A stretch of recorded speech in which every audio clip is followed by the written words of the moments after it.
There's so many brands in the music tech space that look the same. They don't tell their own story. They tell someone else's story and they try to look like the big players.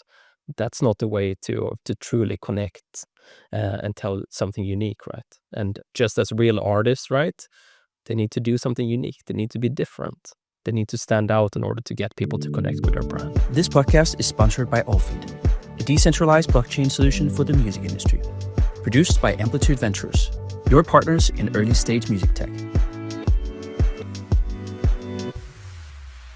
Branding is more than letters and colors. It's a feeling, a connection, and often the competitive edge that tech founders overlook. This conversation with Erik Herrström, through his journey from Nike and Spotify to building his agency, is about how to build something that truly connects. In fact, this is a masterclass. Hey guys, and welcome back to the Sound Connections podcast. Today I have Erik in the studio. Welcome. Thanks, Jacob. Super happy to be here. As I said to you when we just jumped off the call, I've been looking forward to this podcast for, a lot. And that is, we've had a couple of really interesting conversations in the last few months, and that is about brand. And Erik, you run a studio that is incredibly interesting, and your history of music tech has also been incredibly interesting. So for the people who don't know you, Erik, who are you and what do you do? So I'm the creative director and founder of STUDIO HERRSTRÖM. It's a branding agency based in Vienna in Austria. I'm originally from Sweden, but have spent the majority of my career in New York, working for brands like Nike, Spotify, Beats Music, and a lot of other big tech brands that have had a massive impact on culture. And we'll talk about that today. And we'll get into sort of STUDIO HERRSTRÖM and what you work with. But one commentary I want to begin with is something I mentioned in our first call, I guess, a few weeks ago or a month ago. And that is AI and brand. And traditionally speaking, technology has been one of the biggest, hurdles that startups needs to tackle. To a big degree, it still is. But more so now, at least in my opinion, my understanding where things are moving, it is the storytelling, the brand that maybe has taken the first place in that whole journey as a startup. Maybe not now, maybe in the future. I don't know where it is. It's just incredibly more important front of mind for founders than it used to be. But we'll cover that conversation a lot in this talk. But STUDIO HERRSTRÖM, what do you guys do, and how does that play into my comment now of how timely branding is? Well, so what we do is that we help a lot of founders. We help a lot of marketing departments and brand departments at big tech companies as well as smaller companies. We help a lot of startups as well. And what we do is to really figure out what the founders are trying to do, what their purpose of their business is, and help them tell their story, both visually and verbally, to the world. Because a brand identity, which is mainly what we help them figure out, as well as campaigns and websites and all of this, is all about telling a story, right? All about trying to connect with people out there and try to create a connection so that they potentially buy your services, sign up for your platform, try out whatever it is that you're selling or providing. But what's so often missed is that closer connection and understanding of who you're actually talking to. It's so easy to just believe that. It's so easy to just believe that whatever you know or what you think you know about who you're selling to is the right way. Do you see what I mean with that? Yeah. Can I ask a very basic question? I just want to start my curiosity the right way. Could you explain to me what is a brand? Yeah, of course. So a brand is basically the way you act, the way you talk, the way you sound and look, right? Just like us as people, we have certain ways of speaking, certain ways of looking, way of expressing ourselves, right? And that is exactly like a brand is. A brand is a feeling, and you need to be able to feel like you can connect with it. And obviously this is very relevant to music, as one of the core things about being an artist is, I guess, having a brand, a story that people connect to. Yeah. But how does this translate into music technology, for example? Yeah. So that is something very, very interesting to me. Because obviously artists, they have a lot of expression, right? They're actually create creating songs, they're telling stories through their music. That's one thing, right? They're selling themselves or like sharing their thoughts with the world through music and creativity. While a tech company or a company in general, right? That is also a feeling, but the feeling is kind of also what they're providing to the world, right? So if you are running a music platform where you can stream music, for instance, what you're actually doing for people is to create um, an easier way for people to access music. Like you can have music on your phone, you can have it with you at all times. You just have to hit an icon on your dashboard or whatever, right? And directly access all music in the world. That's the feeling that they should be selling, right? The easy way to discover new music and listen to music at all times. Does that make sense? It does, and I think I'll dissect that during a call because as I disclaimed, when we just jumped on a call, like, I'm taking this opportunity for myself to learn today, and I hope my listeners can learn with me, but I'm gonna be first priority today because I have so many questions, and because I need to learn. Like, again, right now, today, we're launching a new website for Amplitude Ventures. I am no expert in brand, and I've come to think that I have some sort of a visual eye, but it's not something I've appreciated that much lately, and really it was a LinkedIn post that sort of opened my eyes for branding maybe 6 months ago. It's very late. I might be the category that's been ignoring this for a long time, where they talked about that argument I just came with technology versus branding, what was important, what will be important, where is the competitive advantage. So I'll try to break it down because my understanding is very basic, to be completely frank and honest. And I want to be competitively relevant. I want to stand out. I want to win clients and partnerships. And I know now that our brand needs to be, if we have a strong brand, that's going to be more likely. So I'm going to take that opportunity to say. But we will, of course, also talk about your founder journey, which is at the center of it all.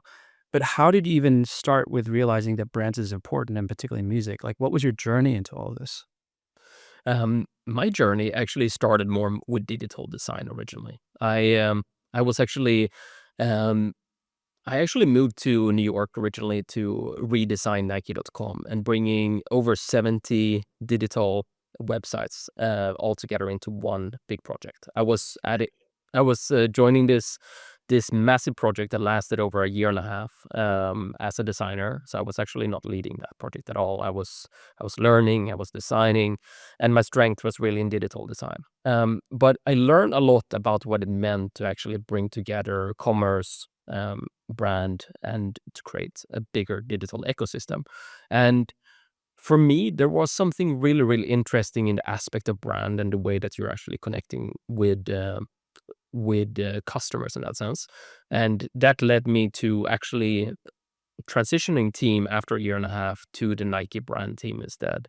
And it helped me understand better of like what is the purpose of what we're doing with different campaigns and how are we trying to connect with different customer bases for different sports, different areas of the world, etc.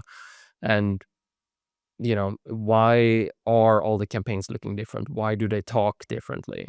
And what I got to realize quite fast there is that it's all about kind of knowing who you're actually selling to, right? What do they actually care about? And this is often what's missed. So when you're putting up your new website right now, right, and when you're launching a brand, surely um, it is going to be at a level where you feel like, okay, this feels nice, this looks good, the words make sense to us, but what's so often missed and such like the easiest thing that we all can do, right, is actually to ask some people that we know that could be in the target audience for your brand. Like, how does it feel to them? Does this make sense? Or are we just too much in our own heads when Yeah. we write the copy or when we design the logo? And do people actually understand what we're on Mm, about? mm. And what is the best sort of rule of thumb is that people around you need to believe it resonates with their understanding of you, or does it need to provoke, or like what are the things you're looking at to have that evaluation? So it's really, really important to understand the characteristics of the people you're trying to get to. Um, are they like first of all, whatever you're trying to do in the market, right, is probably going to be reflective of the people you're trying to get to as well, right? So if you're trying to disrupt the music industry, for instance, then you should probably look for certain characteristics in the people you're trying to sell to as well, right? Mm. If, like, for instance, let's say there are a few players that you would sign up to if you want to stream music, right? But if you want to enter the market with a new streaming platform, um, you're gonna have a hard time getting a lot of the people, but you might be able to get a few people that are like open to new ideas, open to try new things, right? And those are the ones that you then have to kind of try to target with the words you use, etc. Mm. So it's not so much, whether or not maybe I'm overstating here. Not so much the people around you, whether or not it seems like credible to who you are, but more like who are you trying to target, and does it seem correct to them, or does it resonate with them? Is that more the thing? Yeah, 100%. It's all about how it resonates. Yeah. Because this is the thing that I don't understand a lot about. So we'll dissect this more, and we'll sort of go back to your journey, and I'll ask you a lot more stupid questions. But okay, so you work at this Nike company. You work from, transition from design team to the brand team, and have this deeper understanding what branding means and how to run campaigns. How did you end up with music? So during my time in New York, I actually started doing a few projects for different artists. I started to do visual identities for artists, um, and at the same time, I transitioned into another agency and started working for Google, for instance, and did some campaigns for Google Music and yeah, a few different things in the media and also in film, etc. But it kind of started becoming a bit more and more music all the time. So I started doing this artist identities. I did a bit of Google Music, etc. Also did some campaigns for YouTube. Um, but then I was offered to come join Spotify's in-house agency and the brand design team there. So it was a team of 15 people inside of an in-house agency of 80 people in total. And that's kind of where it all flipped towards music, I would say. Okay. What does an in-house agency mean? So I'm sure you're aware of like an ad agency, what that is, Yeah. right? A Yeah. marketing agency somehow, right? Sure. Um, and there was a big, big shift about 10 years ago. So there were all these big agencies out in the world with hundreds or thousands of people at each of them. And the big companies used to basically have huge retainers with these agencies, paying them a lot of money, of course, but they also got a lot back. They created all the campaigns, all the products, etc. But then there was a realization, I think, that um, perhaps we can do a bit of this ourselves if we hire the right people. So it started to become attractive for people to come to work at, for instance, Google and Facebook originally, and they created these amazing perks that people couldn't say no to. So they managed to get a lot of people from these type of agencies, and Mm. then that kind of inspired other big successful companies to start doing the same thing. Mm. Okay. I have a question about Spotify, and I might be completely wrong on this, so just bear with me. I was having a conversation with one of my mentors who's also happened to be Swedish and been in music tech for a long time. And he was talking about Spotify the first 5 to 6 years was, like, a horrible UX and, like, very tech-driven first. I might be wrong here. I did get access to Spotify really early because I had Swedish friends, and I stole their accounts, well, borrowed their accounts, like, when it was really early on, so I do remember it, but I didn't have, the reflections to say whether or not that was true or not. Because right now, Spotify, at least as I said, it has, like, a really clear identity and all these yearly recaps, and there's a lot of interaction with people that's very clearly recognizable. Was that a big, strategy of Spotify at one point that this would need to be stronger? I know what happened there at that company. Um, So when I joined Spotify in 2016, they had just been going through a major rebranding. I was not part of the very early days. I can't speak about it like this. Um, But what I have seen though, in terms of observation from the outside, and what I've also maybe heard, and read up on, is um, early on when Spotify launched in the Scandinavian market, right? It was this very dark brand. It was black, green, and white, right? And a lot of the photography was very, very much focused on party, having a good time, enjoying good times with your friends. But then with their major rebranding that they did with Collins in 2015, I believe, um, it now became more of a global brand. They managed to really reflect what music and culture is, how vibrant it is, how much emotion is built into it, and also like they created a flexible brand that was able to kind of showcase the diversity of music. And that's my observation versus an official story, I would say. Mm. My relationship to brands in general has been, I don't know a lot, and I think what sticks in my mind for, the last few years is sometimes you fall over these, like, let's call it logo redesigning, funny stories where see a company is spending, like, millions of dollars on, like, changing one small thing, and I think that's sometimes just overclouds to, like, the very basic narrative of branding. Mm, But I does it really make a difference? I would assume yes, but, like, why does it make a difference? Try to explain it to me.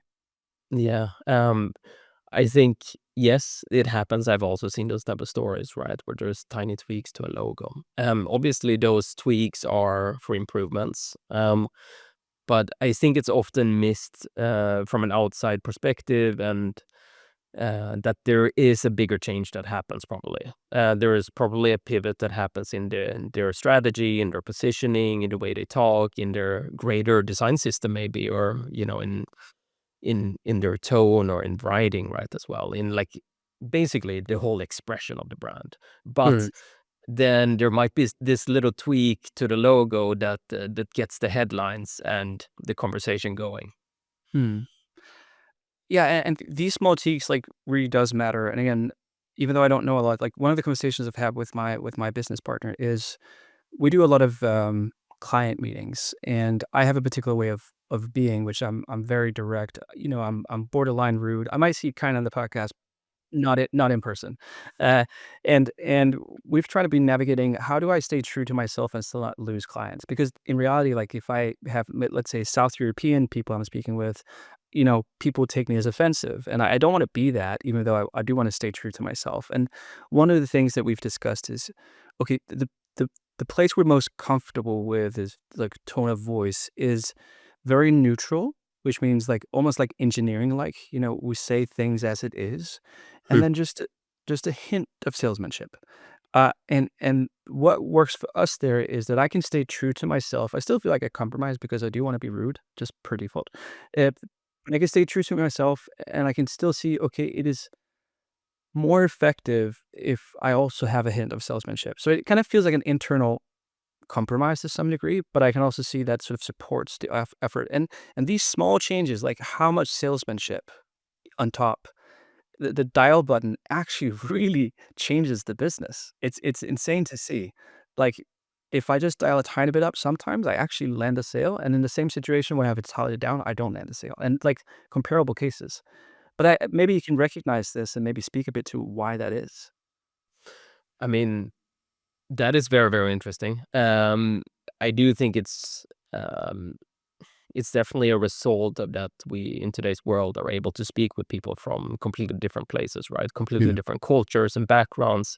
And we're speaking to each other right now, even though we're on opposite sides of the continent. And it's a little bit crazy, right? We do both come from Scandinavia, and for that reason, we understand each other's, tone, I think, maybe better. I do think that it comes down a lot to being humble, act a little bit like, let's say that you're actually traveling to Southern Europe, right? If you're meeting someone, you know, that you don't know from before, right? How do you keep a humble tone that feels welcoming and inviting? Um, you know, as much as you want to be yourself, you always have to kind of adjust your tone a little bit, right? To make sure it feels right, to be a nice person. Um, I'm curious when you say that you're sounding rude, is it simply the directness that's used in Scandinavia a lot? No, it's because I am rude, actually. Like, Okay. I I you never experienced it so far. yeah, Yeah. no, well, you haven't had given me an opportunity to be rude because I normally are rude if I fundamentally disagree with something, which I happens a see. lot. I think we're Okay. we're quite aligned in the world outlook. Um, yeah, so that's why it changes, but maybe an bigger question on top of that is, I was at this, presentation, at an embassy, and they talked about, it was basically a Norwegian-Chinese trade relationship, thing going on, and there was this presenter talking about sort of high context versus low context, cultural contexts. So basically, some contexts require a lot of contextual understanding, and some have much lower. I'm not trying to butcher it, but like for example, in Denmark, where I'm from, and in Norway, like it's sort of low context. Like people can read between the lines. You don't need to be like as specific. Just work in this direction, and normally that works well. For example, in Africa, where we have a lot of presence, that used to be much more high contextual. So I need to describe the actual actions I want to see, and there's less of this like broad interpretation of things, and that really changes across the world. How do you navigate that as a brand? Because I guess that's a big thing. I find that very, very interesting, and I just wanted to ask a counter question before answering, though. Yes. So, let's say that one of your partners in Africa is in Denmark or Norway instead.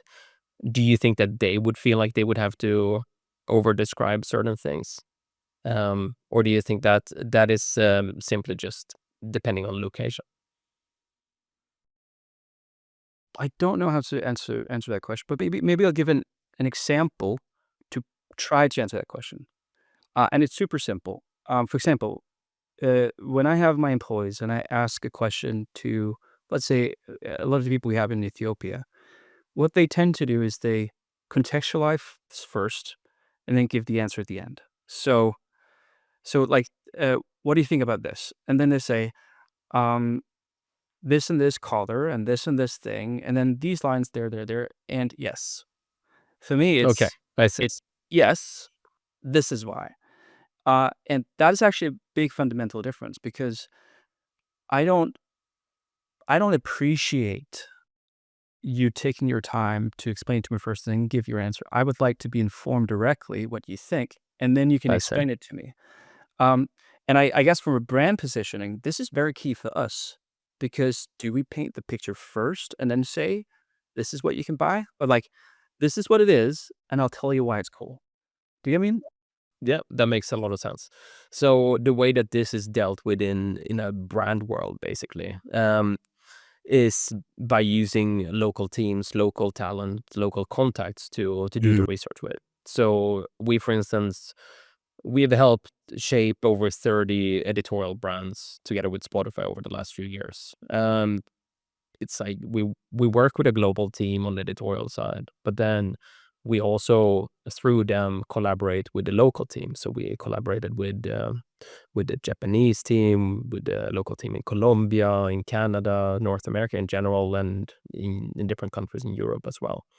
And what happens then is basically that we get briefed by them. There's a creative challenge to try to create a new editorial brand, basically a playlist brand um, for a playlist that's very niched and trying to be for people that listens to specific music within that region.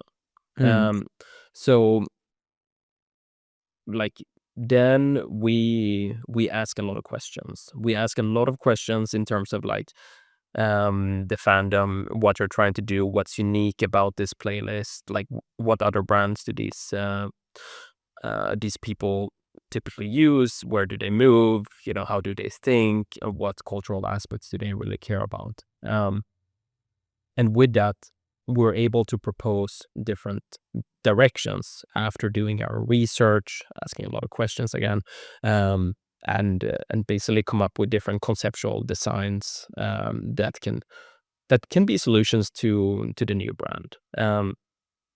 Does that make sense? It does make sense. To sort of flip that question, that is, almost the opposite exercise you guys did at Nike. Like, what was the reason behind sort of consolidating 70 different regions into one then? Like, where's the trade-off? So it wasn't actually regions. It was basically back then Nike used to have um, like 70 different like websites basically to make it simple. So let's say that there were all the different sports like basketball, football, running, etc. Right? They all had different websites, different websites that need to be updated in terms of the e-commerce, in terms of the brand, in terms of everything, right? And it was all living separately, and it became so much for them to try to keep up with, and they had to maintain all of those things. So with this project, we managed to bring together all those 70 sites into one. So it was called the One Nike that project. This next question is sort of related to this, but again, I'm shooting questions because I'm so curious. Like, I was sitting on TikTok this morning. I don't really use social media anymore, but TikTok for me is like my thing. I think TikTok really works well if you cater to the algorithms the way that you want. Maybe True. also you also get very biased. But I was looking at this sort of tiny desk that I've seen many times before, and will butcher and forget the name. It's a Spanish band or from South America, something Amora. Anyways, it's amazing. And I was listening to this music, and I was thinking to myself, if I watch this live, I love it here on TikTok. I would feel very disconnected, but I would love it, and my wife would hate it, because it's so disconnected. So I would love it because I'm disconnected. She would hate it because she's disconnected.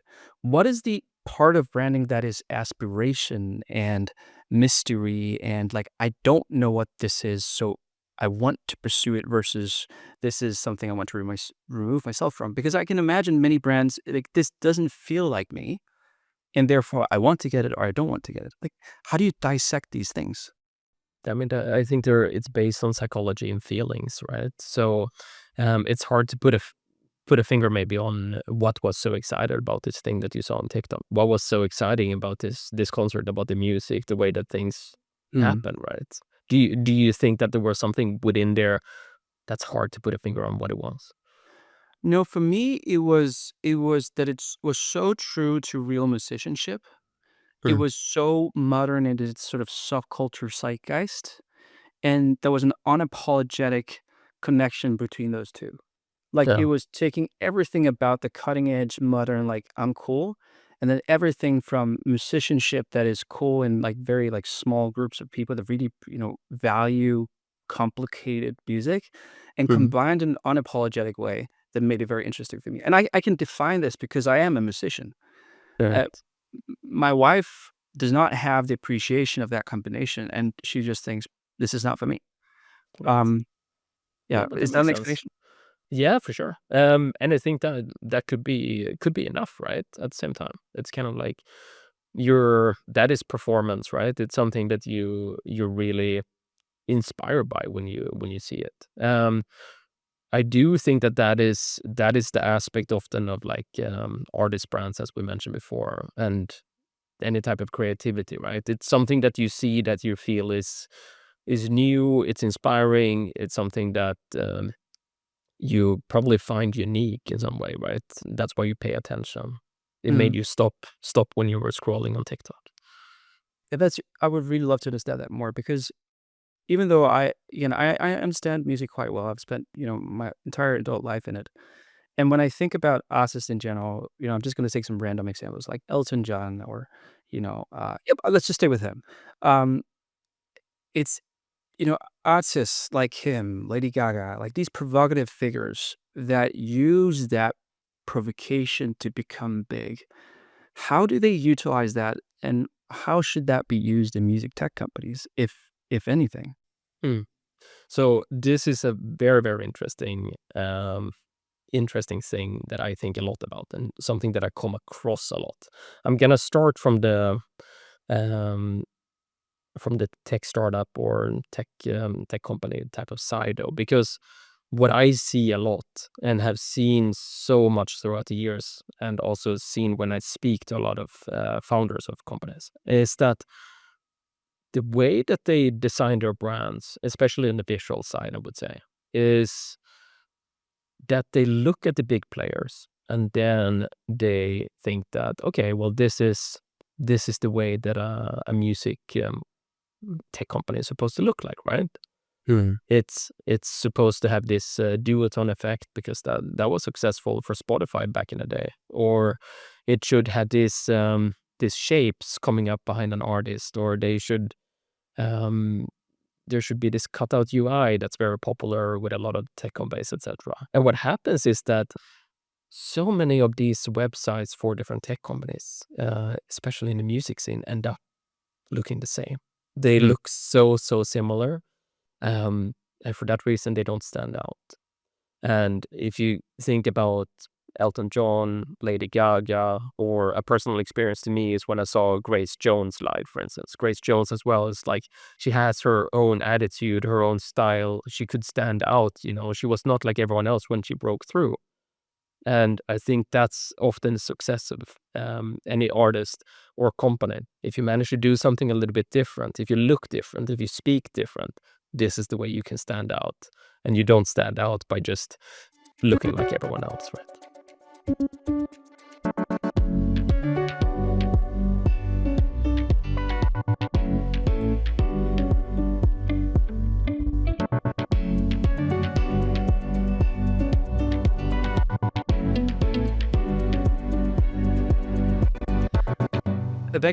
Back to my wife analogy because my wife and me are very different, and I'll use it because it's just very easy for me to understand.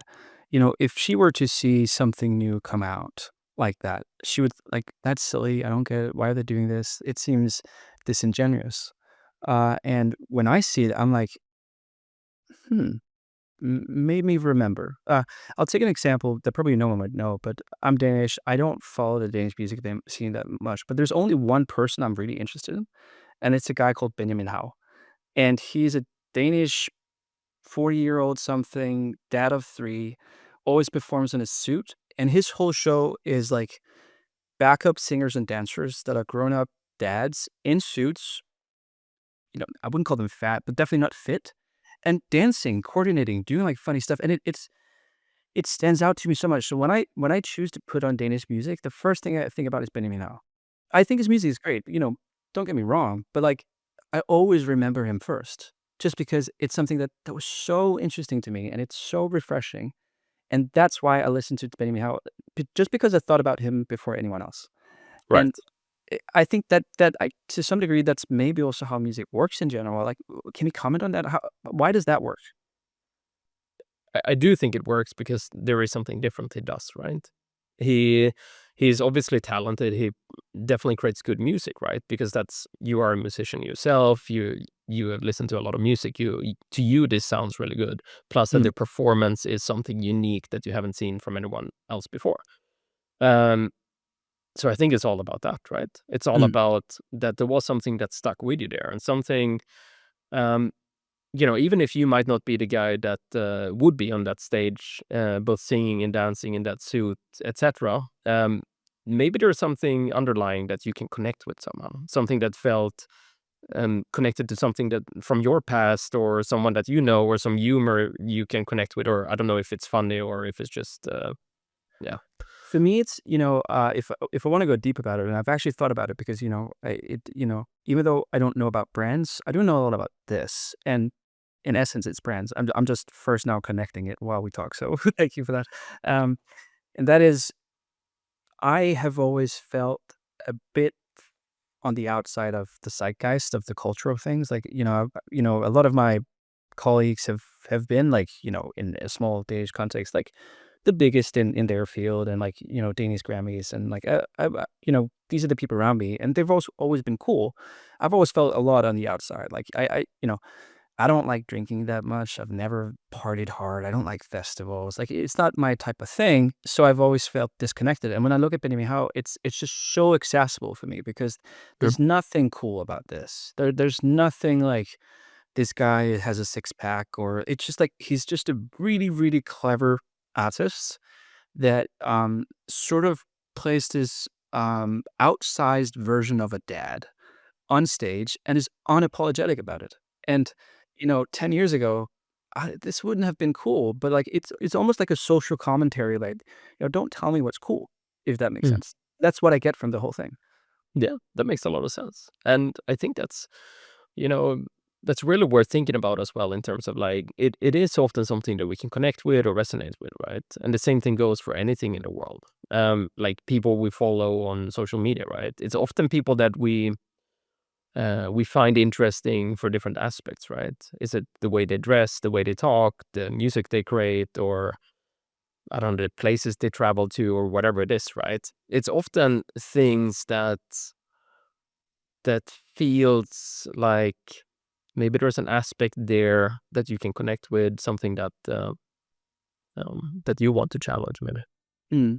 But to some degree, it does needs to, and I'm asking, does it need to feel aspirational or maybe a bit more, outspoken than what it actually is? Like, how much does the exaggeration matter in these cases?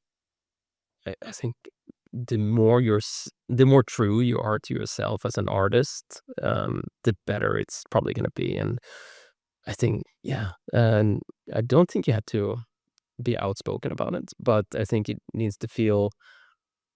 Oftentimes, it goes better for artists that are, um, yeah, that are doing something different, something unique somehow, right? And that's what you pay attention to.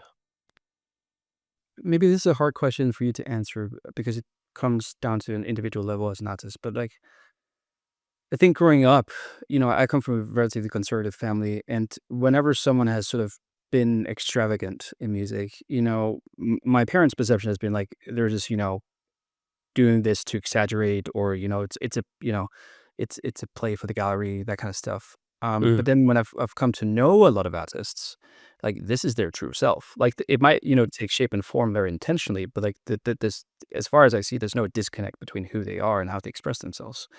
How does that transfer to creating a brand? Again, I'm in the process. We've just launched a new website. I want to work more with a brand, but like, it, you know, I don't know how to express that story. Like, I don't know how to understand, like, where's my weirdness? Where's my sort of out of the box? Because as far as I understand, differentiation and that personal aspect is important.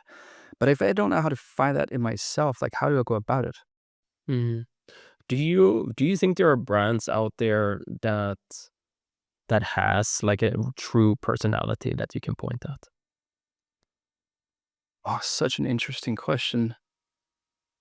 I don't think I've ever thought about it intentionally to be true. Mm. Like, Do you like do you feel like, for instance, Coca-Cola has does it have a feeling that you can point towards? no. No? Not Like, not have you like ever seen the holiday campaigns for Coca-Cola, for instance? Like this typical song, we always hear, like with this truck is traveling through the snow, for instance. Yeah. I've seen it and I can intellectualize it. I can't feel it right now though. But No. again, I can intellectualize, yes, what the brand Yeah. is.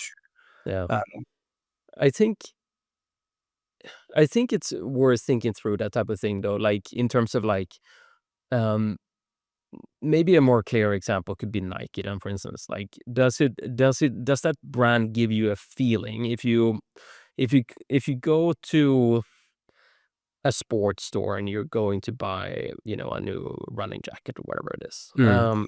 Do you think there is a difference between Umbro and Nike, for instance, when you like just experience the brands? Yes, I definitely do. Yes. At the same time, there could be, like, technically, I'm sure that the products are not always super, super different. So technically, if the logos swapped place, do you think that you would have the other feeling for the other product then? I think so. Like I was actually thinking about what you talked like I I would not ever buy a Nike thing because of the Mm, logo. And the reason for that is that I associate that with my brothers. Like okay, cool kids, very sporty. I think like there's some sort of like status to it. There's something about, capacity. I think that's the words I would associate to it, and I sure. wouldn't place myself there. But again, No, no, so that that's So, I do have a brand association to it also, like, why I would not buy it, if that makes Yeah, sense. that's fair. Yeah. Yeah, Yeah. absolutely. And there might be other brands that that you pick instead, right? Mm, And I think the same thing goes, for instance, when you need to, think about maybe buying a car or something like this, right? There are so many good car brands out in the world, right? They do very similar things often. Um, and the way that people go by actually picking a car brand is, of course, because of budget, but the budget range often has, um, it has a few brands that you can pick in between. Um, but it often comes down to a feeling of the brand.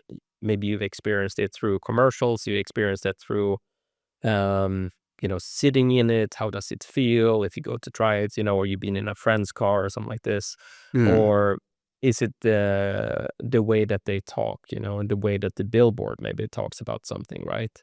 There is some type of feeling there, and they all have different characteristics. They all stand for different things. They all come from different places, and they all try to push for different things that you can resonate with and things that mm. connect you with a brand. So yeah, I don't know That that's interesting. why do people pick a car brand? Yeah. Well, one thing I think about is, again, coming back to I haven't really spent a lot of time other than the last 6 months to really think about brands, and while you talk, I was thinking about all the brands I wouldn't buy. And again, maybe this is just because I'm not that reflective. I can still react to my, subconscious emotions. Like I would never. This is not dissing any car brand or any people. Like I would never No. buy a BMW because I lived in northern Copenhagen where this is, very gang related. I would never buy a Mercedes because this for me is like people who's trying to flash. I'm just talking from my cultural context. I would Hmm. never buy an Audi because this is people who has a lot of money, and I've never grown up to appreciate that. Hmm. Eh, I would maybe buy a Volvo because it's sort of like luxurious, but still like family oriented. I would definitely buy a Skoda because for me it's like a very neutral thing. Saab maybe. I have a lot of associations to brands in a negative way that I know Mm. I would never buy. Less so things in a positive way, but I guess that might just come back to sort of my reflection and like intent of understanding why I react in certain ways. Does that make sense? It totally makes sense. I mean, I think that's a way of thinking, right? That it's your way of sorting out what you want, because I'm sure that you'd ended up buying your furniture, buying your clothes, buying your car, deciding on a lot of things in life. And your way of doing it might just be about somehow knowing what you don't want. And then Mm, you see what's left, and maybe there's one option, or maybe there's a few options, and somehow you need to pick whichever one is right there. But yeah, brand association is what it's all about. And the closer connected you feel to a brand, the more likely you are to buy it. Because mm, yeah. Um, and I think coming back to what you were talking about before, right? In terms of like now you're launching your own brand. The people you're trying to get to, the people you're trying to speak to, the ones you want to partner with and collaborate with, they need to kind of feel like it's right for them, right? mm, And as you were mentioning in some conversations, um, it might be hard to land a sale, to make someone else get on board with your ideas, with the way you do things, right? Um, but at the same time, do you want to work with people who are not on board with that? Like, or would they actually create good partnerships for you? yeah. That might That's not be that the way. I think that's a really important point. Um, we gotta get back to your story. Mhm. I'm really going down these angles All good. so you were at Spotify in sort of brand design, and now you're with Studio Herrström, and that's a big leap from having these global brands, your internal agencies. There's a lot of prestige around your work, and then jumping into starting something of your own. Like, why did you make that change? So, being European, being in New York for nearly a decade, I wanted to eventually come back. I knew that I wanted to move back to Europe, and during this time, I started dating someone in Austria, and during the pandemic, my visa in the US was about to come to a change. I could decide to either renew it for another few years or maybe take the leap. And I decided to quit my job at Spotify, um, to move to Austria, to Vienna, where I'm based now, and to start freelancing.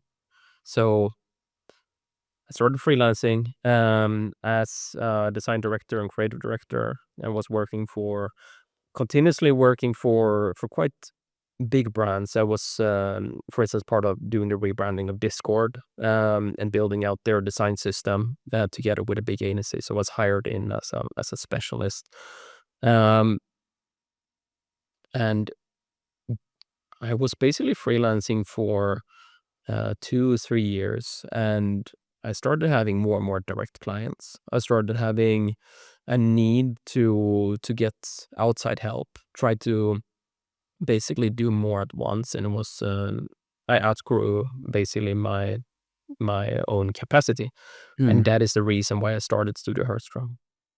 Mm. And as a founder, I'm pretty sure you would have met some troubles in selling because again, I we haven't really come into the AI part yet, and we have limited time today. But uh, one of the things that I have had in my own founder journey, and I know very much so in many others, is uh, the lack of value put towards a brand counter, building out your tech and, getting to the next place in your tech journey. So how was it, besides these big brands that maybe, would know the realities of what a brand means, like what kind of pushback or challenges did you see in sort of trying to convert people to understand that this is actually important? Um, well, I think in terms of how can I put that right?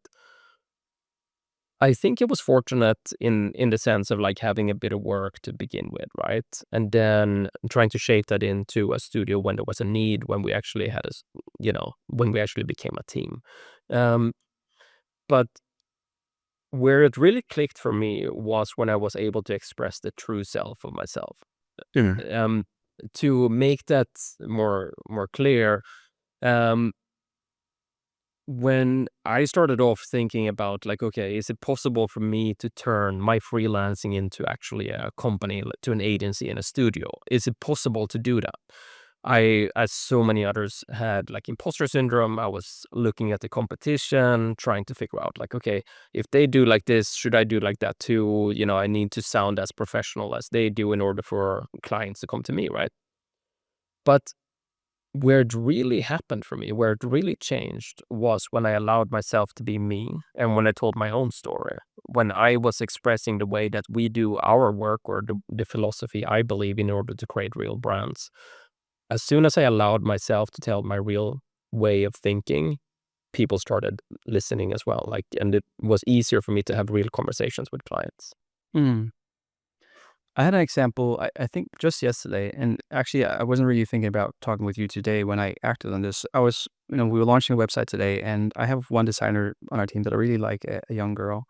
And my idea is, okay, we're launching the website today, but then I really want to rework the work in the brand because I've already had like, a lot of reflections the last 3 months. And she was asking me, "Oh, well, okay, but just to give you a reference point, like, what do you like?" And not because this is what I wanted to be, but like the first thing I thought about was your website actually. And I'm not necessarily saying that that's me. I'm just saying I really like this. So there must be something I'm reacting to. If you were to dissect your own brand, your own visual identity, and how it aligns with who you are as a person and who your team is, how would you do that? How would you describe that? Um, so we did a lot of work on this recently. We actually rethought our own brand, or actually we did our first own branding for the first time ever. We've been around for 2 years as a studio, and we didn't have our own way visually to articulate ourselves. Um, but to us, it became a quite simple thing in terms of like taking a proper step back, actually thinking about like, okay, who we are and what we're actually doing. And the way our brand works is that we're basically connecting business and culture, and we're helping our clients basically connect with culture, right? And for that reason, we use the H in Herstrom. We flip that on the side, and then you get two sides, right? You get something on one end and something on the other end, and together they're actually connecting. And that's the partnerships that we help both businesses to connect with culture, but also the partnerships that we connect as a studio with our clients. And in many cases, we work with our clients far after we have just created their initial identity of some sort. We also help them with campaigns and long-term work, basically. Um, but that's the way that we manage to approach our own identity as a little part of it, I would say. For the listeners with a sense of detail would see that you and I have the same endings of the names. My family originally is from Sweden, and we actually had the O with umlaut before, so it is a Danish thing that we changed. But how much does that mean in the brand understanding and how you see yourself, like the Swedish part in the Swedish name? Um, not so much actually to me. I don't think it's. I think it's important to be true to yourself. It's part of my story that I'm Swedish. But it's also part of my story that I've been moving around a lot. That I've been working with a lot of different cultures, working a lot with different brands of all different levels. Um, and somehow that's also why we're trying to project to the world, right? That we have the experience like that. We're also 10 people right now in the company, and everyone comes from different places. Everyone has different backgrounds, and this is also what we're trying to do, right? We're trying um, to express different ways of tackling problems and coming up with solutions for our clients. Hmm. I've mentioned this a few times before, but now I'm going to ask you a question related to it. AI. How does that affect branding? I think AI is just simply another tool, right? I think it's going to help us a lot. Just like when the computer came, right? It helped us do things much more, quickly, better. The world has improved, or like it became easier to do things, right? And I think AI is going to do the same. It's another tool, it's another advancement in technology, and a lot of things are going to get easier. A lot of things are going to be better for a lot of founders, a lot of companies in general, right?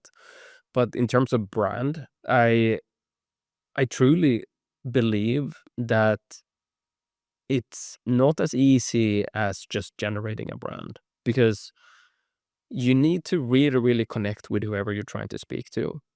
It's not really enough, as unfortunately too many founders do, to just say that, okay, we're targeting, let's say, women in Sweden over 45. Like, you could do that, but that's not actually real people, right? It's too big of a target group somehow. You Mm. really need to know this, like, very core of the audience that you're trying to get to. Um, to kind of make it clearer, like I know in a study from SoundCloud from 2022, they pointed out that in some of their artist tools, etc., they figured out that 1.9% of fans could actually make up for, I think, over 40% of the revenue for an artist. Mm. Meaning that you have to pay like a lot of attention to this, like, most devoted fans, and that goes for a brand as well, right? It Mm. goes for the ones that are gonna be the long-term customers of yours, and the ones that's really gonna, resonate, gonna care, gonna keep coming back and buying from you. And, like, that comes from getting to know those people in the real way, and I really struggle to believe that that's possible without authentic, real conversations. That's so interesting. A small shout out, Mike was on the podcast who led that initiative at SoundCloud. So you go down to episode 30 or so, guys, then you can go listen to that. That's an incredibly interesting story. But that makes sense. So AI is not just automatically gonna create a brand. But what are the downsides? Because one of the things that I see in myself is like AI and content creation and the flooding is sort of now pushing me away from social media. I'm much more aware of my bullshit filter, and I feel like there's this overflooding of visually pleasing things going out there. that I don't necessarily need to know how to navigate. Like, Mm. what's your commentary on that? When everything suddenly starts to be easier to look nice, what is the strategic advantage you can have when you think about your brand? Well, I think it's amazing that things are starting to look nicer and nicer, right? That's just a good thing. I do think that we will get a little bit tired of some things like this. I think that's kind of like a trend somehow that there is this AI aesthetic somehow across a lot of different things. I saw a really interesting comment on one trend that was actually going on a few months ago now. People did this kind of like toys of themselves. They were put into this. Yeah. Remember those Yeah, I don't ChatGPT? know how to. Yeah, exactly. And you know, we we talk about that AI is gonna change everything. It's gonna be easier to create a brand. It's gonna, do everything for us. But at the same time, humans are very, very simple in their way of thinking, right? And they all end up doing the same thing. So if you have the tool to end up um, creating this thing in AI, you will do it. And you might feel that you're doing something unique at the moment and something special. It's new to you. It's not special in the world. And I think very, very similar things are going to happen for a lot of founders, a lot of tech companies in general. They're going to generate their brands. They're going to create something like that, um, because that could just have been a company's brand, right? To create this asset somehow. And what's uh, what's bothering me a little bit about that in the sense of like, I wish I can help more founders to understand that the the way of getting there with your own brand is not a matter of ticking a box and saying, now we have a brand. The way of getting there with your own brand is really to create something that truly resonates with whoever you're targeting or you're selling to or you're trying to connect with, right? Um, First, then you can say that you have accomplished something or accomplished a brand. To just have a brand out there doesn't really mean anything until it's actually connecting with culture and resonates with people. How do you measure those up against each other? Again, you guys just did a rebrand of Studio Herrström, and you have talked about both sides about being true to who you are as a company and your expression, and then to the people you want to reach. Like, how do you balance those two? How do you weigh up against each other? Like, what's your thought process of doing that? Very, very simply, um, when I speak to people, when I present our brand, when present what we do and the way we think, um, it's obvious to me when people resonate with what I present to them, in sales, in conversations in general, and um, yeah, just the way we tell our story. That is as simply as it is. Yeah. And is that putting something forth that you believe in, and then you test it out, and then if the response is maybe not amazing, then you go and say, I believe in this other thing as well," and you test that out. Is that the process? It always comes down to tweaking, of course. I think Mm, that will always be the case. You're never like done and done with a brand. It's always gonna evolve, and if you believe that it can't, um, then you're gonna be stuck, and you're probably gonna be a dying dinosaur somehow, right? mm, And again, maybe think back about what we talked about when these massive companies that spends a lot of money on doing these tweaks to their brands. If it comes down to positioning, strategy, the way they market themselves, and maybe that little twist that's changing something within the logo, there's a bigger adjustment that mm, happens because they want to improve the way they connect with their consumers, right? mm. One of the really interesting things about AI that has been sort of talked about for the last few years that I've started to doubt is the replacement of certain roles. You know, the first thing that people reacted to, "Oh, copywriting is dead."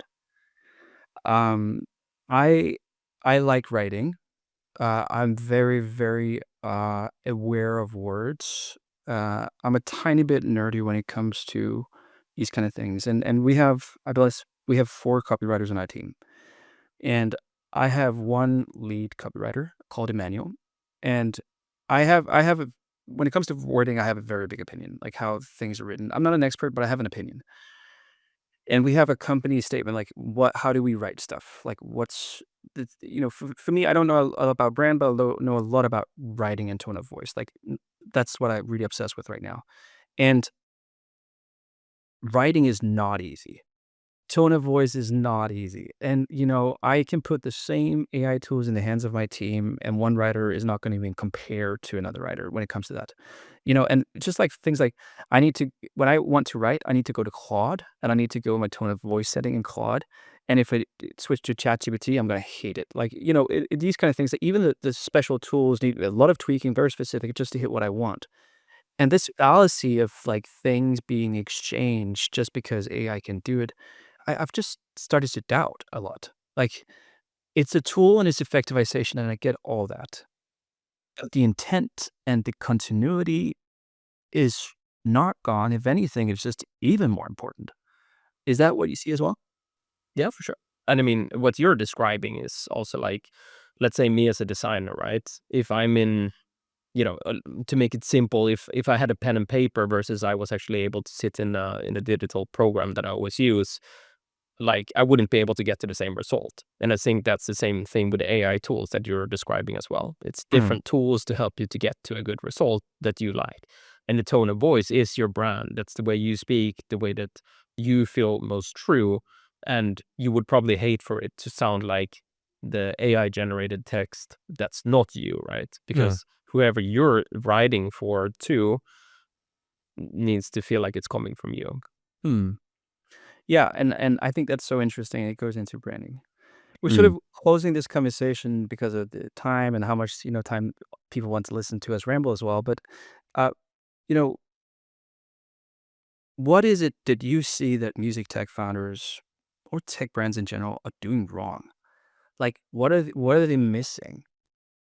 So I was recently at an event for tech founders. They were there to pitch themselves to investors, and they all had these big ideas. They all had so much to say, and they really wanted to create some type of change. Right? They felt like they had an amazing idea.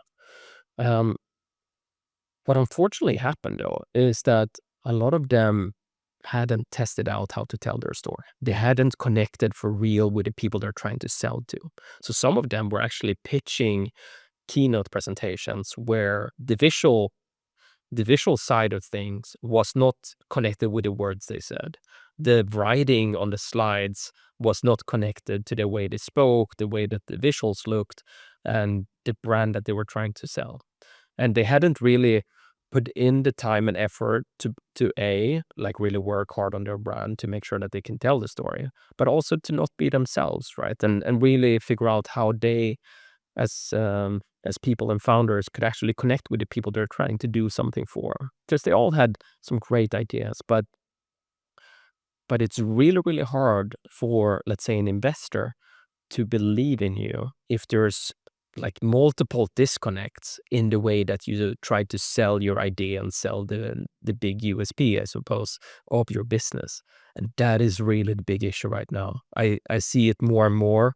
And to be honest, I think that it could be better for many of those founders to just wait with a brand until it's time to invest in a brand. And somehow, maybe those slides that they present to investors could just as well be blank pages with a few words or titles. That's Mm. their own words versus something that's disconnecting. Yeah, I really resonate with that. So basically, what you're saying in simple words is the disconnect probably does more harm than good, and keeping it simple until you really have that defined oftentimes actually creates the more trustworthy situation. Exactly. And again, like as I was mentioning, there's so many brands in the music tech space that look the same. They don't tell their own story. They tell someone else's story and they try to look like the big players. That's Mm, not the way to truly connect mm, and tell something unique, right? And just as real artists, right? They need to do something unique. They need to be different. They need to stand out in order to get people to connect with their brand. mm. I think this is so important, and I definitely see that that is the challenge. Like, for me, I haven't really approached this from a visual angle, and obviously branding is so much more than that, and I think oftentimes when we talk about brand, that's where I default. But Mhm. I guess that isn't branding just, like, that's a part of branding. But Yeah, for how do sure. you think about brand first and foremost? Like, what's your go-to understanding of brand? If I wanna categorize it in visualization, tone of voice, all these categories, I might not know most of them. How would you think about it? A brand is a feeling, just a feeling of, what it does to you. What does it do to a consumer? Um, I have an interesting little side note to this and a little side story, if you don't mind, if we have another minute. Absolutely. Yeah. So a few years ago, I was part of doing the rebranding of Elvis Presley. So Sony Music in New York reached out, and yeah, it was a like I had to pinch myself. It was just before we closed down the offices of 2021, Oh, and it was a pitch actually, and they wanted something rather fast, like a pitch idea of how to do it. Um, And, in order to do a rebranding of such an iconic artist, you you kind of have to think about like who are they actually trying to connect with? In this case, it was a movie, a biopic coming out about Elvis Presley in 2022. mm, So we were gonna do the rebranding of Elvis Presley basically because there was all this visual communication out there on all the different platforms, especially on YouTube. They really wanted to target and create something more unified because there was all these different looks, all these different mm, expressions of Elvis Presley. So we did a lot of research, trying to really look at everything that was out there from his career, right? And also the new things to try to see like what is the uniqueness about Elvis. But the most important thing that I did in this work was that during that Christmas period, I actually spoke to all my family members. And I remember my grandmother, who was actually born just a few days apart from Elvis Presley himself, but she is born in Slovenia actually, so not in the US, very far away from him, but she could express the feeling of when Elvis Presley's CD, or not CDs, when the music came to, yes, not CDs at that time, but when Elvis Presley's music was coming to Europe, and how um, she was like, "Yeah, I had a cousin's friend or something like this that managed to get the music from Italy because that was a bigger market. The music was shipped there somehow, and they managed to get hold of the music that way, and got to experience this big thing that everyone was talking about and this thing that they have heard. And it was kind of like this feeling of who Elvis Presley was and how impactful he was and how he changed everything within the space. And at the same time, as I was talking to my grandmother, I also spoke to my brother and my cousin who were also like big fans in different ways. They're much younger, but they all had different feelings for it. And then I started to explore different ways of doing things. And I figured out that the 1968 Comeback Tours logotype, this very like blocky logotype that Elvis had behind him when he performed live at the Comeback Tour, um, that was very unique to him, and it's something that many people felt was very specific to Elvis. So we used this as a base, we redrew it, created a full name and a dynamic logo lockup, and then connected it with adapted color systems, and then we created posters that were inspired by music posters and movie posters from the 1950s and the 1960s, and then brought it into animation, and tried to create something that was very special for Elvis, and most importantly, whenever we were ready in order to pitch it to Sony Music, I tested it towards my test group in this case, right? And they all felt like this was kind of resonating with them. And we managed to win the pitch and did the new visual identity for Elvis Presley. wow. I think that's a perfect analogy to end on because I think if there's something I've never thought about brand is feeling across many different people. And I've understood brand very much about personal expression, Mm, and never really looked at it from the recipient's end, which makes perfect sense when you talk about it.